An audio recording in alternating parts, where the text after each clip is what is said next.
Okay, Bismillahirrahmanirrahim.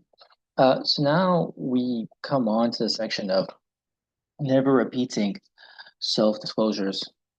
Um, and there's like this axiom that the Sheikh Al-Akbar has in his teachings, and he takes it from a prominent Sufi mutakallim by the name of Abu Talib al-Makki, radiallahu anhu.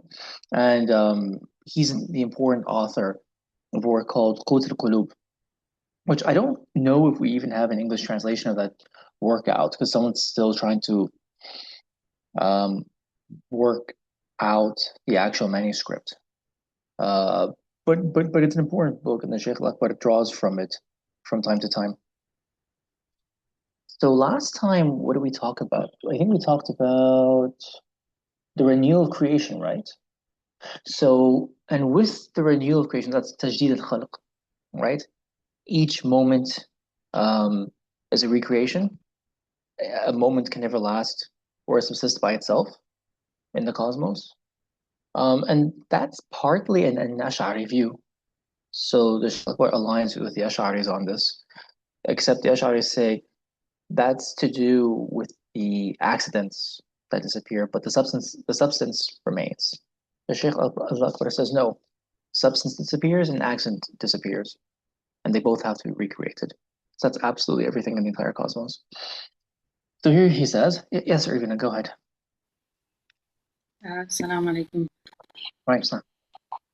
I was wondering if there are hadiths on this kind of take that basically the creation is being created all the time. I know that we mentioned some of the ayats that God is every time doing something, you know. But I was just wondering if there are other explanations apart from that. So you remember the Quranic ayah, right? Yeah. So you're asking now about hadith. There must be. I would kind of like bet that there is such a hadith, but nothing comes to my mind right now. Um, there is a hadith that implies it, which is God does not become bored the way you do. Mm. So the idea is that God is not bored with your ibadah, right? You're constantly doing dhikr, you're constantly asking for him. If you're in perpetual salat, God does not become bored with your ibadah. But there's a secret behind that. So the implied secret is that each moment of your ibadah is new to him. Mhm. So and God, like, even though his knowledge is eternal, at the same time he experiences things as they happen on earth. So he's experiencing your ibadah as a new act each and every moment. So that's why he would never become bored. So that hadith implies the recreation of, and I'm sure there's many more, because the Sheikh Al-Akbar is like an expert at teasing out these principles that kind of like lie hidden within the hadith. Yeah, I was just wondering also if it was like an unveiling to him. Um, He gets both. So 100% the um the actual act of the universe being annihilated and recreated every single millisecond, every single nanosecond is a kashf. But then he supports the kashf with ayat from the Quran. But you can also, so that's like a visual kashf. But you can have like an intellectual kashf where you have like this aha moment where it hits you that this is what the verse means. It could also be that. But he definitely had like a visual kashf where he saw it happening. mhm. Thank you so much. Okay, so Ibn al-Arabi quotes Abu Talib al-Makki, who's like quite an early Sufi, right? So he passed away in 996 of the solar calendar. Ibn Arabi was born 1165, right? So what is that? That's like about roughly just under 200 years before him. Okay, so he is the author of the famous Sufi manual Qut al-Qulub. as saying, so Ibn Ari quotes him as saying, God never discloses himself in a single form to two individuals, nor in a single form twice. So previously, we talked about the cosmos, how the cosmos cannot remain for one moment, right? Well, your perception of God is the same. You can't hold on to a single perception of God for more than one moment. The second moment you think about God or Allah subhanahu wa ta'ala, it's now a new perception. Have you guys heard of this principle before? Like you may have with Sidi Ali Hussein, um, but this is another dimension of the same principle. So even if like you were to witness God in your dream or in some other form or fashion, He would never show Himself to you twice in the same form, even if they appear similar. It's not the exact same form. And if God were to reveal Himself to two people, then guess what? He never shows Himself to two people in the exact same form, even if the form is so similar, you and I can talk about it. Like if you have two Christians talking about Jesus Christ, alayhi salam, you might assume they're talking about the exact same form, but it's not the exact same form. It could be two very similar forms, and they share a broad understanding of who Jesus is. And you have two Muslims talking about the transcendental reality of Allah subhanahu wa ta'ala. We might broadly agree on what that means, but we're not thinking the exact same thing.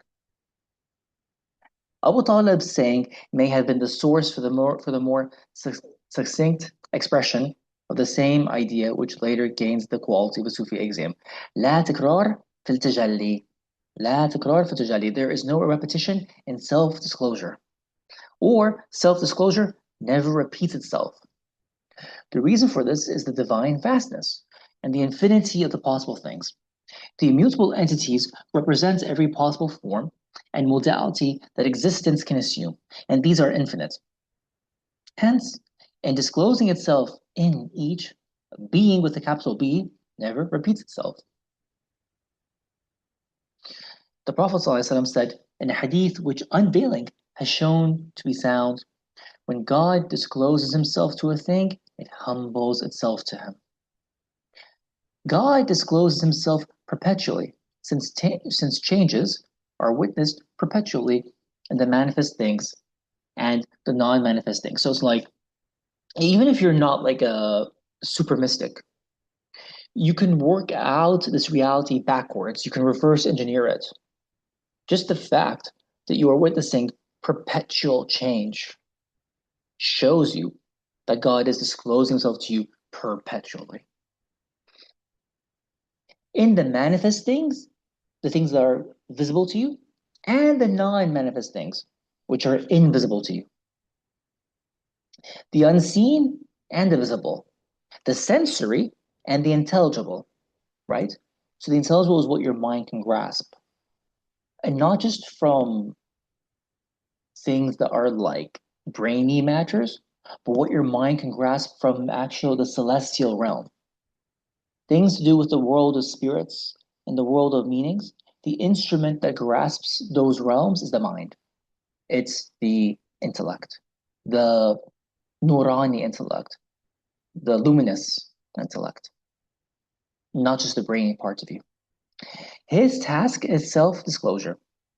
So God's sha'an is self disclosure. And the task of the existent things is change and passage from one state to another state. Among us, there are those who recognize this and those who do not recognize it. Those who recognize it worship him in every state. Those who do not recognize it deny him in every state. So God is actually showing himself to you in every state, in every moment, because every moment is a state and it's a new state. So when you, and I do this all the time, obviously, uh, astaghfirullah, but when you fail to meet the demands of the moment, especially with spontaneity, right? And respond to it rightly, you've denied God in that moment. So you lose out the knowledge or the gnosis or that knowledge of what that moment has to offer you.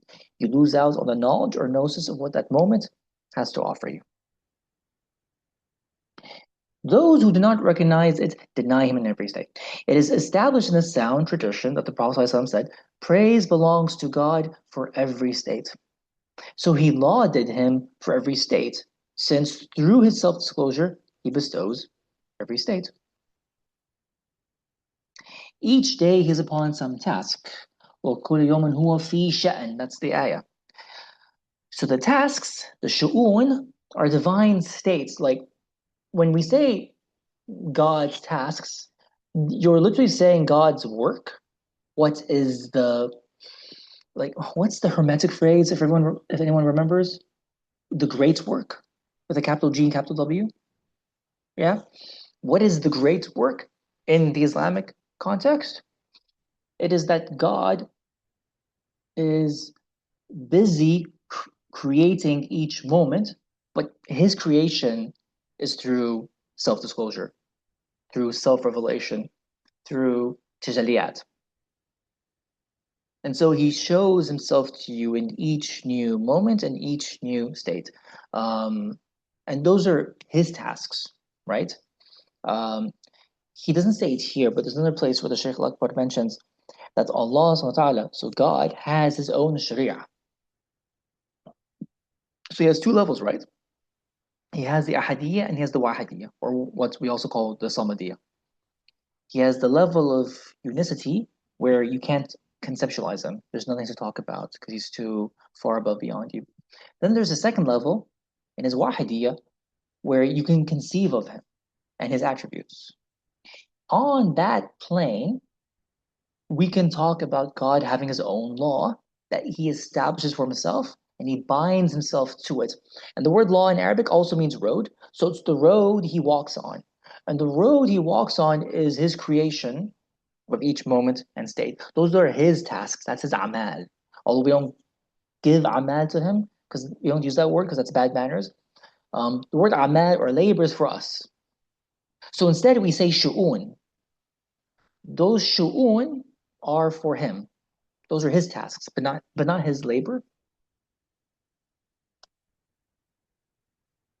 Yeah, so Sharia, Irvina, means road to, correct. Sharia is actually, what is Sharia? Sharia is the road that leads you to the water hole, right? If you got an animal and you need to feed the animal, right? You take him to his particular water hole and he drinks from it, or it drinks from the water hole. That particular road that takes you to the water hole is called the Sharia. And so the prophets bring each one brings a Sharia that leads you to the water hole of eternal life. That's the point. Um, so the tasks are divine states within engendered entities through names that are relationships specified by the changes within engendered existence. The tasks are divine states within engendered entities, right? Within the entities that are brought into existence through names that are relationships specified by the changes within engendered existence. So he discloses himself as the one entity within diverse entities in engendered existence. So God is the one entity, he doesn't change. And when he discloses himself, what receives that disclosure are the multiple entities. So diverse entities in engendered existence. The entities see their form within the one entity. So that's like, it's like within the one wujud, within the one being. Because we talked about how all you can see, like previously, we talked about how all you can see is the manifest with the capital M, Allah. It's all him, right? Whenever you're seeing something, you're actually seeing him.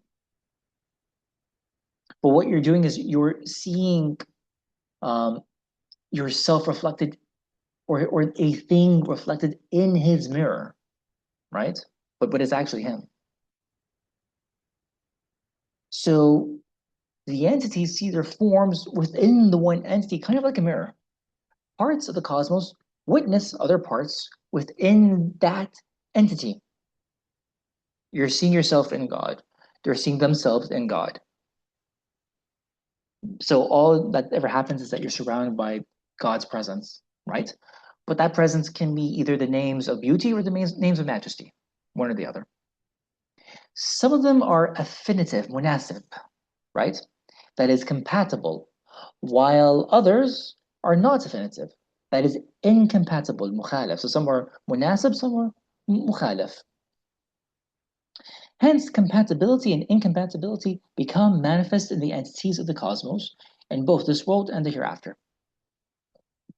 For the entities of the cosmos never cease seeing each other in that self-disclosing entity. That entity's lights are reflected upon them because of what they have acquired from it. Hence, there occurs in the cosmos what occurs in this world and the hereafter as an effect of the reality of that entity when the sight of the cosmos becomes connected to it with a capital I. So to the one entity. This is like a mirror facing the sun. The sun's radiance is reflected upon a piece of cotton facing the reflected light, and hence a fire breaks out, right? This is exactly what becomes manifest in the cosmos when parts of it leave effects upon other parts as a result of witnessing that entity. So here, are we saying that God is the sun or God is the mirror? The sun's radiance is reflected upon a piece of cotton facing the reflected light, and hence a fire breaks out. We might say, what do you guys think? Do you think here we're saying that the sun is God, or are we saying that the mirror is God in this metaphor?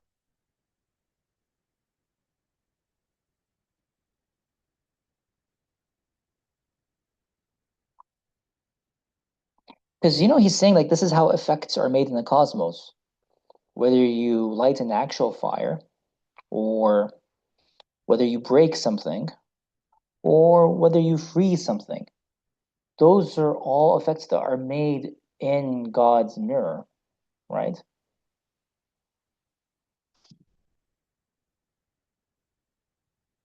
Yeah, maybe both, Tina. Maybe both. So the sun is God here and the mirror. I'm just thinking it through. Because he likes to use the mirror metaphor a lot. That is Sheikh Akbar. But also the sun metaphor too, actually.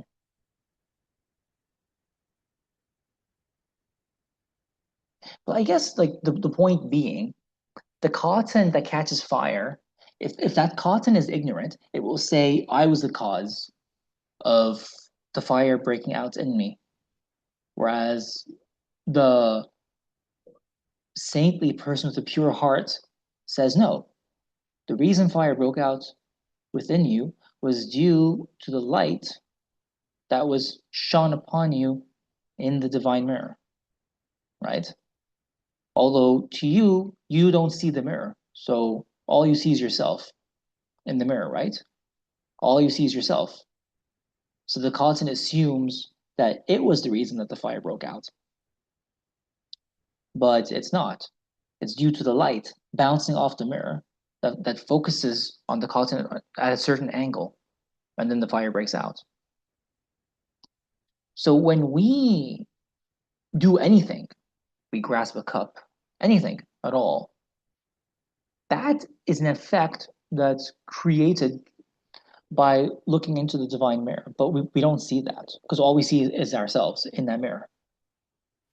Doesn't it depend on the angle of the mirror? Not just the angle of the mirror, it also, I mean, if you want fire to break out, um, but it also depends on the shape of the mirror and the size of the mirror too. And he talks about that because in the Fusus al-Hikam, he'll talk about funhouse mirrors, weird shaped mirrors, mirrors that are square, mirrors that are rectangle, mirrors that are triangular, mirrors that are squiggly, funhouse mirrors. Um, my own sheikh gave this metaphor from his side. He said that there was a cat that went into a funhouse, and when it came into the funhouse, It saw all those funhouse mirrors, some weird and squiggly, some large, some small, and it was completely startled. So then it just screeched out loud, and what it thought it saw were 10 cats surrounding it. So it just started attacking each mirror, thinking it was a separate cat, because the different shapes of the mirrors distorted his own image, making him assume that he was looking at different cats. He was looking at 10 different cats when he was looking just at 10 different mirrors. So he breaks the first mirror, then the second mirror, then the third mirror, all the way down to the 10th. And when he sees all the blood, which is his own blood, he assumes that it's the blood that belongs to the cats that he just vanquished. But it's actually his own blood. And there's nothing in the funhouse but him.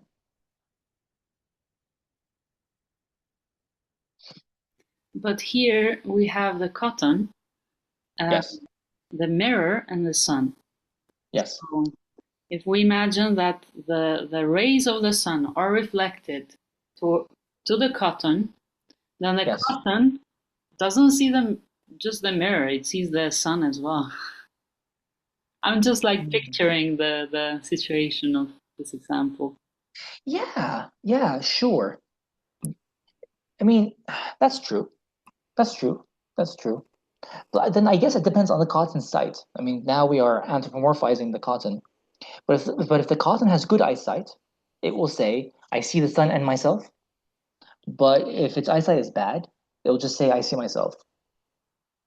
Right? It- Um, there is the possibility that the cotton doesn't see itself at all. hmm. I have a mirror right now and I cannot see myself. I just see my books, reflected. So, Oh, because you're not looking at the mirror. Yeah, that's also possible. yeah, and I'm on a different angle. Hmm. It's very Then, interesting. then so maybe, yeah, that's true. That's true. So then it's like the cotton who doesn't see the mirror is like an ignoramus, whereas like a complete ignoramus, whereas the cotton that sees itself but attributes the effect of the fire to itself is like half an ignoramus, as opposed to being like a full ignoramus. Whereas the cotton that sees the sun and itself is the cotton that has knowledge, that knows. Maybe we could put it that way.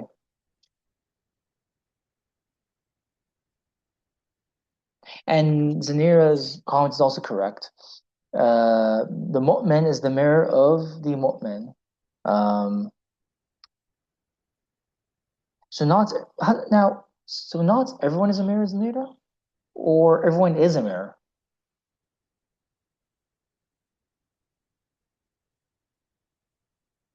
What do you think, Zanira?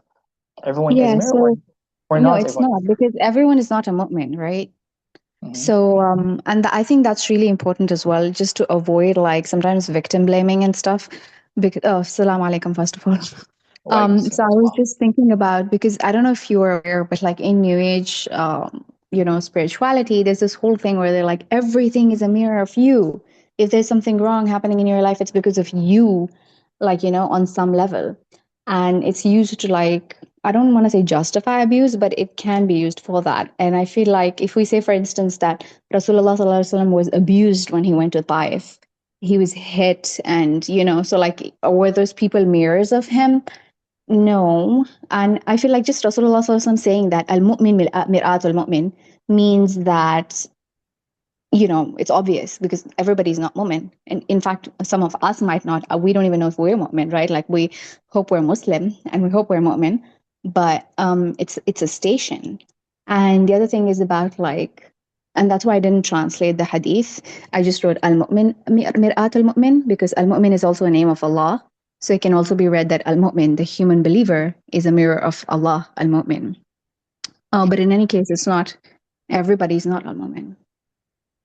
If you take the hadith in the first sense, this is true. Because some people are kuffar and some people are mu'minun, right? So if you take the hadith in the first sense, this is correct. So not everyone is a mu'min in that case. But in the second sense of the hadith, so we're talking metaphysically now, everyone has to be a mu'min. That's just the way existence works. But a mu'min in what? Because the Shaykh al-Akbar talks about mu'minin bil haqq, المؤمنين بالباطل, right? When you find different verses of the Quran that talk about al-mu'minun, al-mu'minun, this is called alif lam ta'rif, which means it encompasses all categories, including the believers in truth and the believers in falsehood. So if you look at the hadith at the second level, it does include everyone, because everyone does reflect a divine attribute at some level, right? So it has to be a metaphysical fact on the second level. But on the first level, it's true. Not everyone's a believer. This is true. So on the second level, now I don't want to speculate because it's a very hard speculation to justify. But what would Rasulullah have seen when he went to Ta'if? I don't know. So obviously, he's not punishing himself, but he could have seen the people who were harming him as mirrors of himself, raising him in degrees. And that's certainly what a Sufi or some kind of other mystic might also see at a different level, right? You're seeing dimensions of yourself raising yourself in different degrees on the second level. But on the first level, no, it's just different people who aren't believers.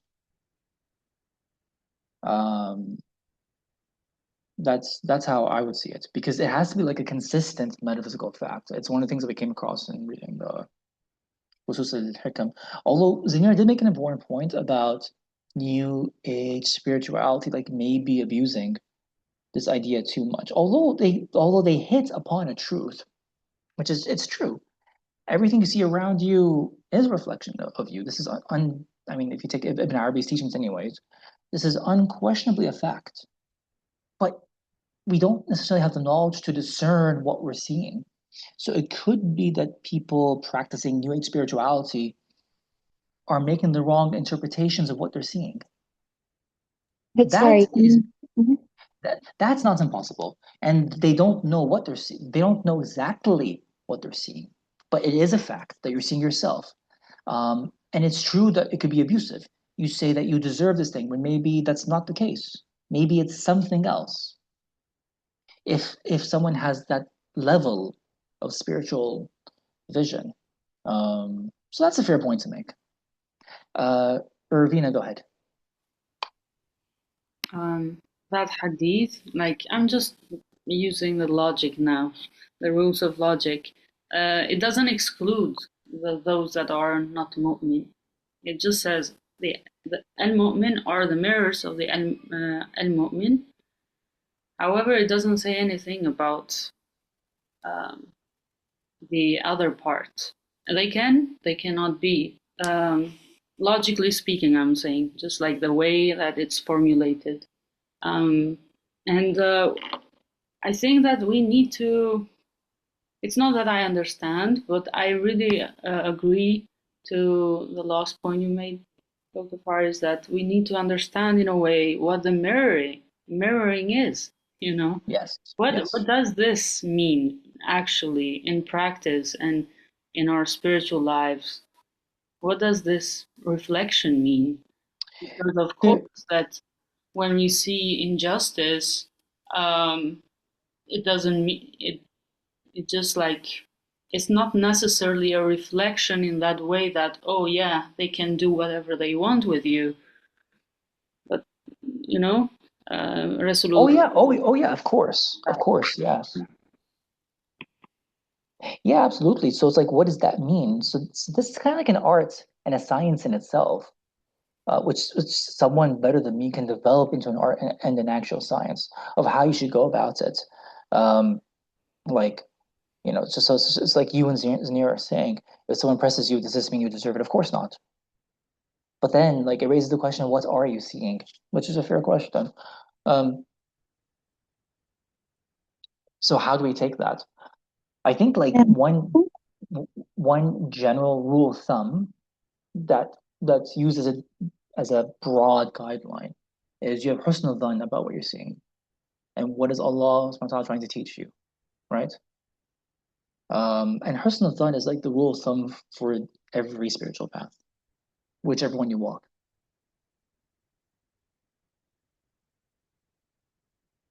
How would you translate it? Husn dhan, having a good opinion of God.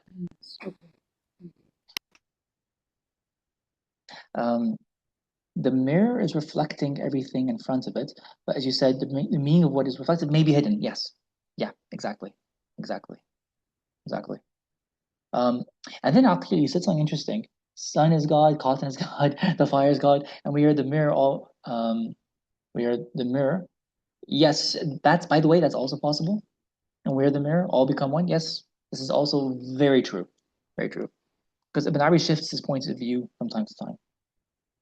Anyways, so that was a nice digression, contemplating on Sorry, that can I metaphor. add something, Dr. Faris? Yeah, go ahead. Yeah, so I just looked up the hadith, astaghfirullah. It says, المؤمن مرآة أخيه إذا رأى فيها عيبا أصلحه. Like what it means in the mirror is like he says, when a mu'min is the mirror of his brother, when he sees a fault in it, he should correct it.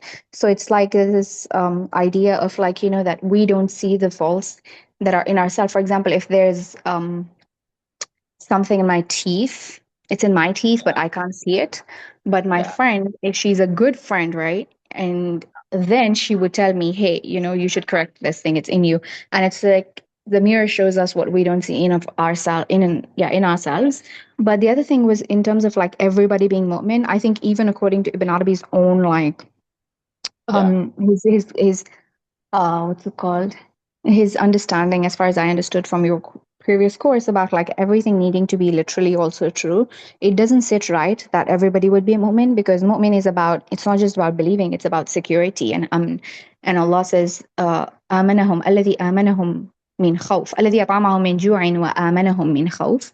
So mu'min means someone who is actually protected from fear, right? Because a mu'min is a giver of security and safety. But most people actually live in fear. Most of us live in fear from various things. So the idea is that Allah, believing in Allah and faith in Allah, gives us security. And so even by that, his own definition, it wouldn't be the kuffar or like mu'min bil. I don't know what you said. His explanation was, but they wouldn't be. And even mu'min billah, many of us don't live in security. Um, like I think that's definitely a maqam. I don't like, yeah, I feel like primarily many people live in fear. So then it's like, and it's so true because not everybody shows you that you're false, right? And not everybody does islah of you. So yeah. Um, let me look this up because, by the way, I totally remember, right? I totally remember the version of the hadith you first cited. So yes, there is the brother one. But for some reason, I totally remember the first version as well as the second, right? So I don't think the first version you said was wrong. It's just a different version. Um, Let me see if I can find it. Yeah. So it's Nira. The first version you cited is not wrong. It's just narrated by Abu Huraira. So you've got two versions. You've got the second version, you've got the first version. But both are hadith. And then each one has its own nuance, as you're pointing out. All right, excellent. Akil, astaghfirullah. Talking about mirrors for 20 minutes. Alhamdulillah. Okay, so let's go on then. He who knows the divine vastness knows that nothing is repeated in existence. Rather, it is imagined that the existence of things similar in form is identical to that which is past. But these are their similars, not their exact entities. What is similar to a thing is not identical with it. Does everyone get that?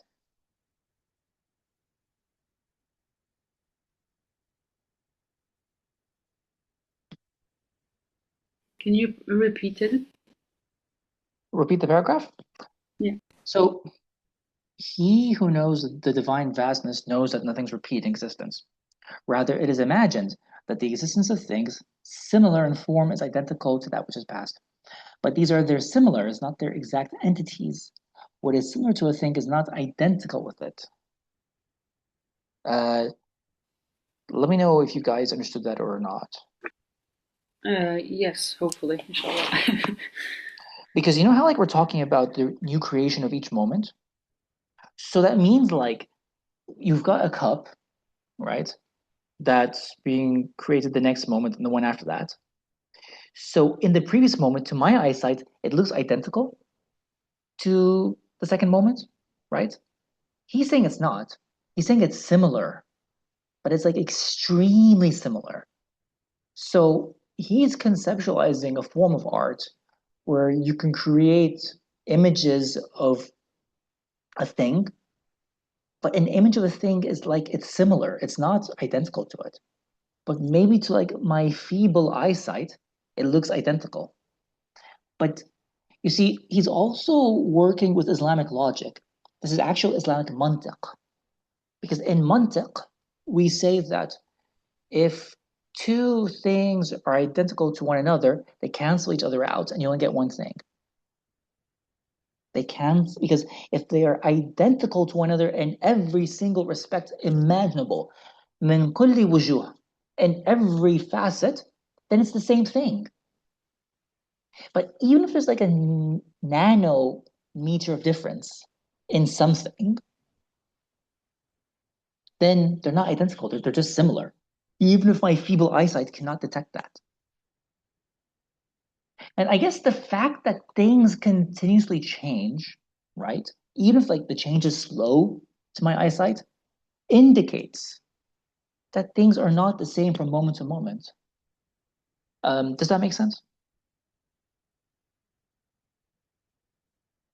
So he's using that as a proof to show you that at each moment, anything, the physical form of anything, is actually different to the next moment.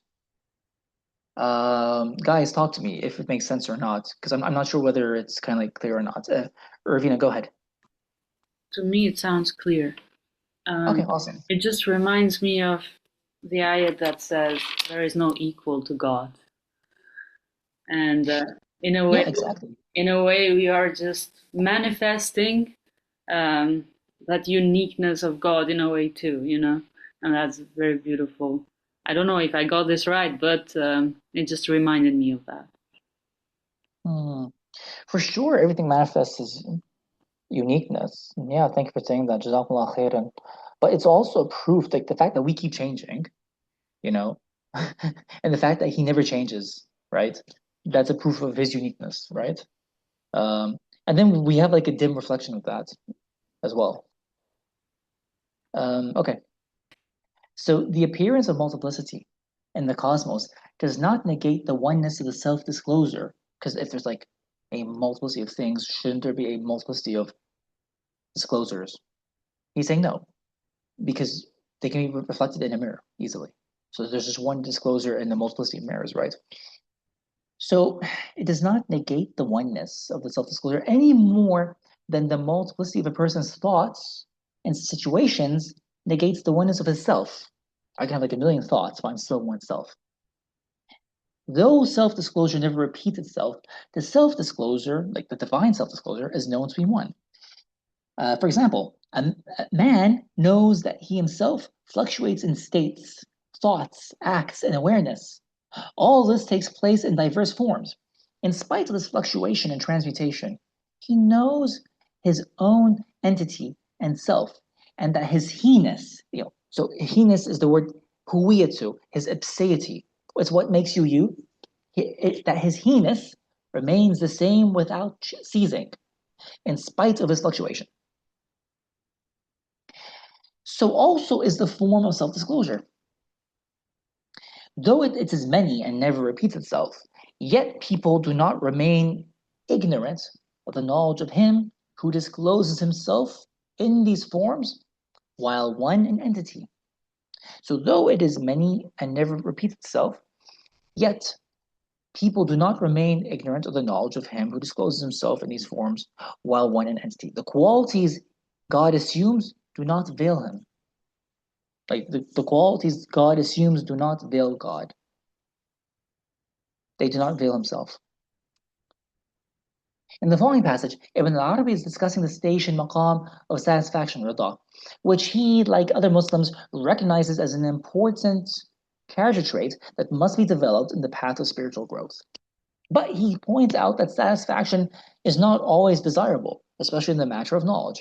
You know how like in Sufism, you have different stations you have to pass through? the first station is station of Tawbah, station of repentance. Then the other one, the one after that, is the station of like struggle and striving against yourself. Then you pass on one through the other.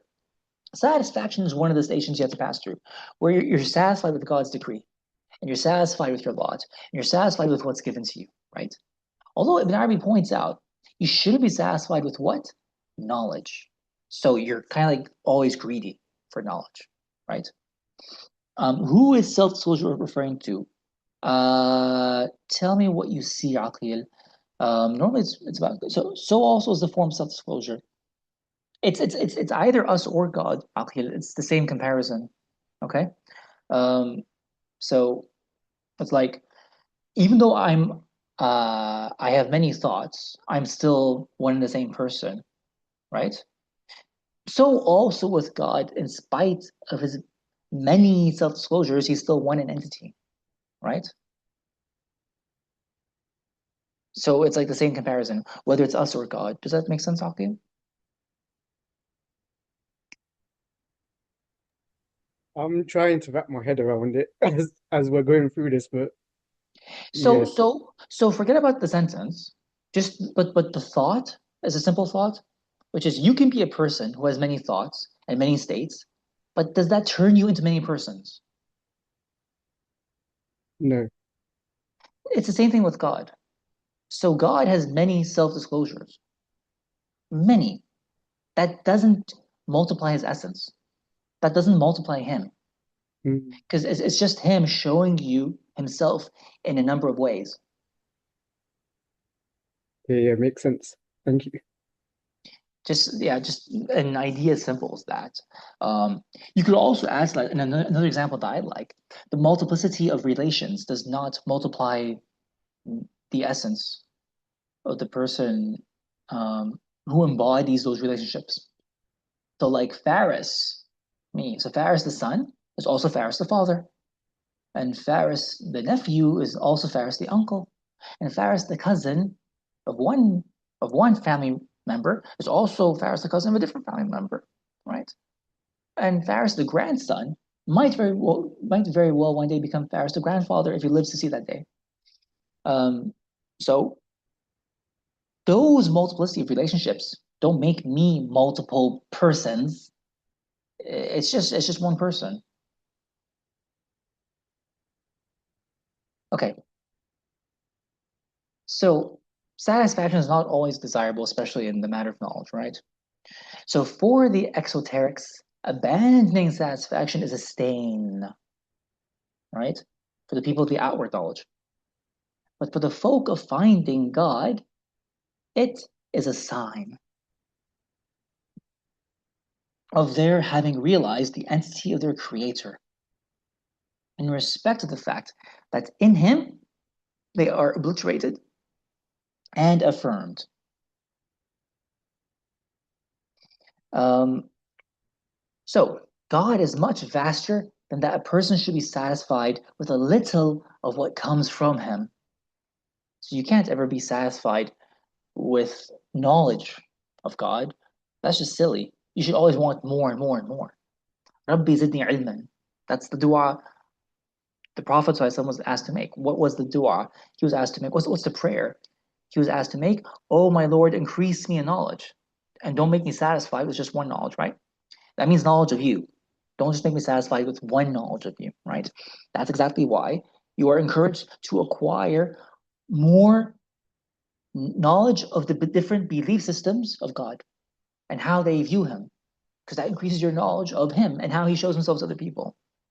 So you can't be satisfied with just one knowledge of a belief system. You inquire a multiplicity, you inquire an increase of different beliefs and different cultures and traditions of how they understand God, which then increases your knowledge of him, right? So you can't just be satisfied with just one. If you're a spiritual traveler on the path, and if you're not a spiritual traveler, you just stick to one. Yes, Ravina. This reminds me of Shamsi Tabrizi, and Yeah. he says, don't be satisfied with Mevlana and his good looks and his good manners and his good words. Mm-hmm. These are beautiful, but don't be satisfied with him on these matters. Seek something beyond these, you know.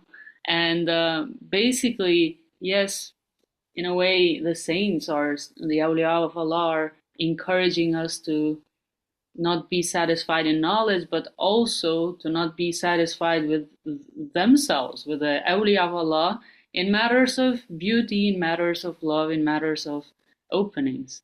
So beautiful. beautiful. Thank you so much for sharing that, Rubina. Exactly. Maulana Rumi and Shamsuddin Tabrizi, mashallah. Yes, Aqil. How do we contextualize, you know, the hadith? I don't know if you come across it, where Umar radiallahu anhu is um, researching the Bible or researching Christianity, and the Prophet, peace be upon him, tells him, you know, don't delve into, you know, the religion of others, stick to the Quran. Or I'm paraphrasing it. How do we contextualize that within this context? Oh, absolutely. Read my book. Get yourself my book. Okay, will do, will do. The short answer is that, well, let me think about it for a second. But yeah, exactly. I know exactly what you're talking about. So complete the hadith, right? And then Rasulullah he says, were Moses alive, you know, ma wasi'ahu illa yattabi'ani. Were Moses alive, he cannot do other than follow me. Right? So that's to do with seeking guidance that's outside of his law, right? And that's not something he praises or condones. But one of the hidden nuances that Barry talks about is that his law encompasses every other religion. So you seek those other religions inside his law, right? But then you also have, just from a very simple perspective on hadith narrations and sciences, that's one narration. There's a second narration which says, take from the stories of Bani Israel, from the children of Israel, without any problem. You know, I think it's like bila haraj, without haraj. No problem, as long as it doesn't contradict the Quran. You can take from it without any trouble. So you've got two perspectives just from a hadith, right? Just from the perspective of the hadith science. But even beyond the hadith science, what that episode means is that Sayyidina Umar bin Khattab should not seek guidance outside of the guidance of Muhammad's law, outside of his law. But then Ibn Arabi adds the nuance that you can seek other religions from within, from inside his law. That's a nuance that other people have not pointed out, right? As long as from within, inside his Sharia. Okay.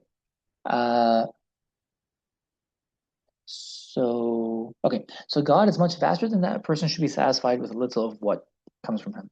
Rather, one should be satisfied with him, right? This is a good point. Be satisfied with him himself, but not with what comes from him, since satisfaction with what comes from him cuts off the men from their aspirations, their himma. God commands his prophet with his words, say, my Lord, increase me in knowledge.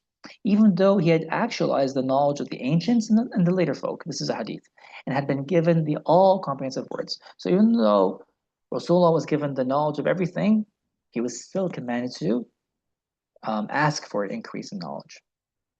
So there is nothing too great to be sought from God, since that which is sought from him is infinite, and hence no end where we should come to a halt. So make your seeking of increase vast. For if you are among those who know God, so if you are among those who know God, right, then make your seeking vast. Make your seeking of increase vast. And since the vastness of the possible things accepts no finitude, what do you suppose about the divine vastness? Do you know why the vastness of the possible things has no finitude? Because the possible things don't stop coming into existence. Like, so how many possible things are there? It's infinite. Why? Because they are objects of God's knowledge. God's knowledge is infinite. So the number of possible things that come into existence, and we're just talking about created things, the number of created things is infinite, since God's knowledge is infinite. So then Ibn Arabi says, so what do you suppose about God himself? So of course, knowledge of God himself is even more infinite, if we can put it that way. That which is past never returns. Since were to return, something in existence would repeat itself. But there's no repetition because of the divine vastness. This is another good point. So in a new moment, the old moment can never come back, which has like a really sharp poignancy, if you think about it. Like that's very poignant. A moment that has passed can never come back. It's done, since there's no repetition of it. The fact that all existent entities are different means that each is able to receive the divine self-disclosure only to the extent of its own preparedness. This means, as will be seen in detail later on, that each belief about God is unique to the believer who holds it. In fact, the object of our belief is only ourselves, since God stands far beyond our capacity to conceptualize or understand. So whatever you understand about God is really just yourself. By the same token, even if we should attain to the state of presence, hudur, with God, the God with whom we are present is determined by our ability to encompass him. We can never encompass God, so we are only ever present with ourselves. Does that make sense to you guys? I just wanted to pause with that. Okay. Ibn al-Arabi makes this point while discussing man's return, rujua, to God, through which he moves away from this world and by which God returns to man.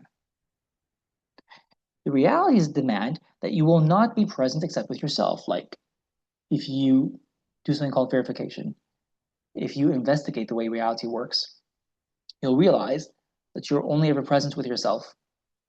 The actual situation is that when you are present through presence with him, who is present,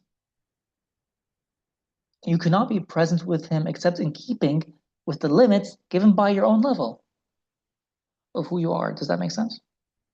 Hence, you have become present with yourself. Hence, that means you're just present with yourself, not with him. If anyone's like struggling to conceptualize that, think about it like when you are infatuated with someone or you love someone, uh, even especially someone you've never really met, and you start projecting your own ideas onto that person and your own hopes and your own expectations onto that person. What does that mean? You're present with yourself. You're not present with them, especially when you have no clue what they're thinking. That's a possible example. For he does not disclose himself to you except to the measure that your level allows. So understand this. So the level is like can be explained through the metaphor of a glass. You know, if your glass is small, it only takes up a certain amount of water. If your glass is big, it takes in a lot of water, right? So understand this. You will profit from it. Ravina, go ahead. Okay, I was imagining a glass as well while reading this. But at the same time, if the glass is just filled with water, no matter its size, it is present with that water. It's not with only itself in a way, right? It's both. So add this to the metaphor to complicate. Take a colored glass. So if you've got a red glass, now the glass thinks it's seeing red water. But it's not red water, is it? Yeah, but there is water there, so. Yeah, so you're absolutely correct. So what does that mean? That means it's both. So you are present with God, but you're also not. So it's that combination, it's that paradox and combination of opposites. So this is absolutely correct. And this is, I wonder if we can call it tanzih and tashbih. So this is God's tanzih in the sense that you are never with him, you'll never be with him, because how can you possibly comprehend what the water is in reality? But there's also this tashbih, where you are actually seeing him in some capacity. So it's actually both.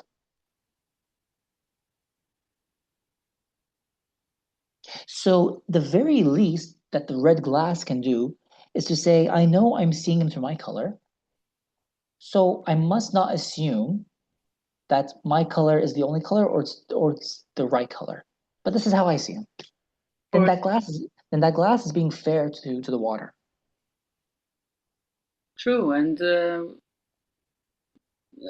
there is not the totality of all the water in existence, right? So, however, it has some constant, right, to that, because it's water in the end of the day. It's not another liquid. But I mean, but what a big distance. I mean, yes, but now complicate the metaphor. If your glass is dirty. Oh yeah, true. If your glass is dirty, then you're like, oh, the water's dirty. No, it's not. So, I mean, if your glass is clean in your metaphor, we're talking about a saint. So that saintly glass is reporting about the water accurately.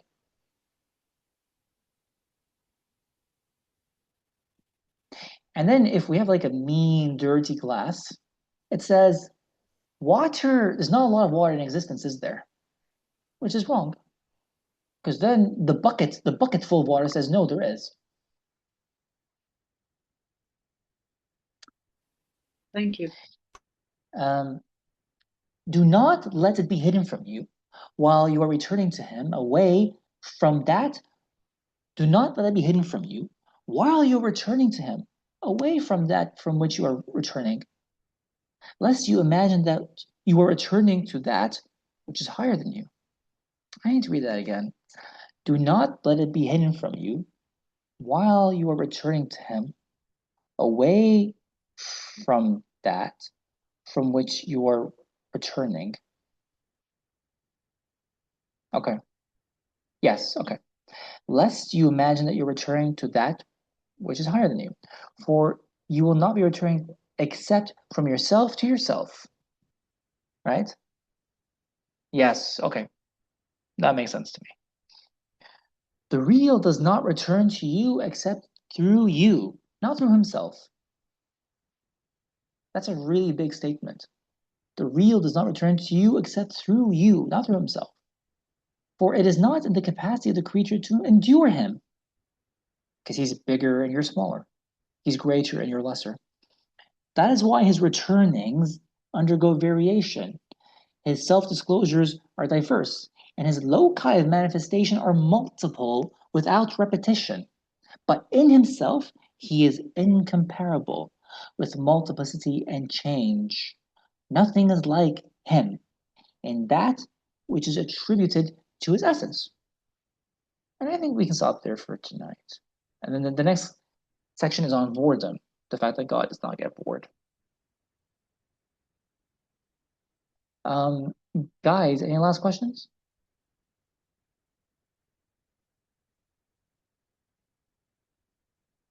Just thank you. Thank you very much. All right, then let's stop the recording there.